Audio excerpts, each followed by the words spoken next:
To commemorate the founding of New Orleans in 1718, WYES presents this tricentennial moment in celebration of our city's past and present. We need to remind ourselves of the physical strength of the Mississippi, its movement, and at what point does man exert control. In April of 1927, this tug-of-war reached a climax. Extreme rainfalls created unprecedented flooding upriver, which was heading downriver to New Orleans. In 1927, the river at its peak was probably carrying closer to 3 million cubic feet a second. So it's 15 times, 10 to 15 times the size of Niagara Falls when Niagara Falls is in flood. It's just an enormous amount of water.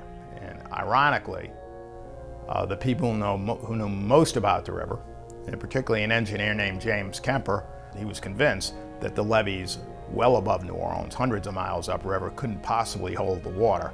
And by letting the water out upriver when the levees broke, he felt the flood would never reach New Orleans. Despite this expert advice, a decision was made to dynamite a portion of the levees in an area called Carnarvon in St. Bernard Parish.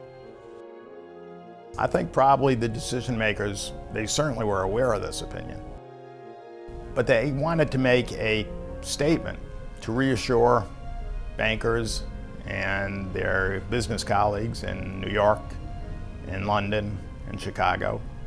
At that time, New Orleans was the leading financial center in the South. I think they wanted to tell their correspondent banks that the river was never going to threaten New Orleans, that they had the political power to make sure that that was not going to happen.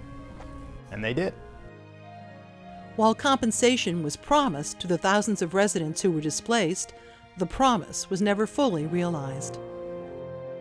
They were farmers and they were trappers. Trapping was actually very lucrative from just that area, St. Bernard and Plaquemine Parish.